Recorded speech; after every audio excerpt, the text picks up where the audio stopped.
क्या आपको पता है लास्ट ईयर जब इंडिया अपना इंडिपेंडेंस डे का जश्न मना रहा था तब चाइना हमारे नाक के नीचे से हमारी मिसाइल्स और स्पेस प्रोग्राम की इन्फो चुरा ले गया। But how did China manage to spy on India and how Sri Lanka is helping China string of pearls strategy.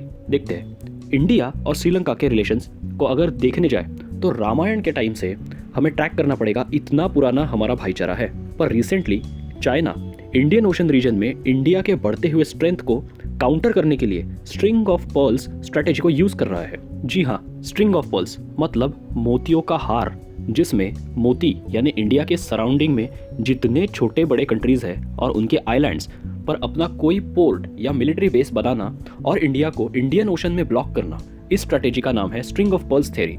और इस सीरीज का सबसे बुरा फंसा हुआ शिकार है श्रीलंका। फ्रेंड्स, हुआ क्या था कि ओवर द ईयर्स चाइना ने श्रीलंका को काफ़ी हेवी अमाउंट्स में लोन्स दिए हैं for the development of ports and logistics hubs and special economic zones, जो कि अराउंड $7.3 बिलियन और रफली 20% of total external debt of Sri Lanka है। अब ऑब्वियस सी बात है, ऑलरेडी डेवलपिंग नेशन, ऊपर से कोविड जैसे क्राइसिस के कारण श्रीलंका की इकोनॉमी हो गई है पूरी तरह से डिस्ट्रॉयड। अब जब लोन रिपेमेंट नहीं कर पाए तो श्रीलंका ने चाइना को उसके सदर्न रीजन में लोकेटेड हम्बनटोटा पोर्ट को 99 ईयर्स की लीज पे दे दिया, जो हम सबको पता है कि किसी ना किसी वे में इंडियन नेवी को काउंटर करने के लिए यूज किया जाएगा। अब इसी पोर्ट का यूज करके चाइना ने अपनी सर्विलेंस यानी स्पाइंग करने वाले एक जहाज को, जिसका नाम है युआन वांग 5, उससे हम्बनटोटा पोर्ट में डॉक करवाया। इससे इंडिया के लिए सिक्योरिटी कंसर्न्स को बहुत बड़ा थ्रेट क्रिएट हुआ है, क्योंकि यह वेसल को इंडिया के सदर्न कोस्ट और उस पर हमारे जो इंपॉर्टेंट स्ट्रेटेजिक लोकेशंस है, जहाँ की श्रीहरिकोटा से होने वाले स्पेसक्राफ्ट्स की launching and wheeler islands and Odisha के चंदीपुर में से जो मिसाइल्स टेस्टिंग होती है, उन सब का मॉनिटरिंग एक्सेस चाइना को मिल जाएगा। और हाँ, ये सिचुएशन और भी खराब होने वाली है, क्योंकि चाइना ने अब अपने लोन रीपेमेंट पे श्रीलंका को 2 ईयर्स का रिलैक्सेशन देते हुए कुछ और लोन्स ऑफर किए हैं। वहीं दूसरी साइड में IMF यानी इंटरनेशनल मॉनेटरी फंड श्रीलंका को बेल आउट पैकेज देने में डिले कर रहा है।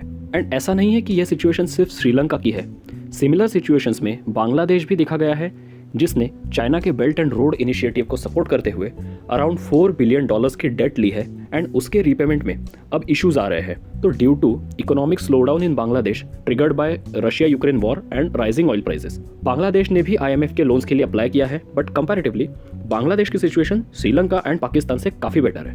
वही दूसरी साइड म्यांमार के साथ भी चाइना कुछ ऐसा ही ट्राई करता हुआ दिख रहा है। Basically Myanmar and Bangladesh China के लिए इंपॉर्टेंट सोर्सेस है to get access to Bay of Bengal and the eastern coast of India, especially Visakhapatnam, जो कि इंडियन नेवी का स्पाइनल कॉर्ड है। पर अब इस सिचुएशन में आखिर इंडिया क्या कर रहा है? इंडिया सिर्फ साइलेंट वॉचर बन के तो नहीं बैठा होगा। सो आप कमेंट्स में बताइए कि इंडियन ओशन में बढ़ते हुए चाइनीज डोमिनेंस को टैकल करने के लिए इंडिया क्या स्टेप्स ले रहा है एंड क्या वो इनफ है? और अब आते हैं इस वीडियो के सबसे इंटरेस्टिंग पार्ट पर।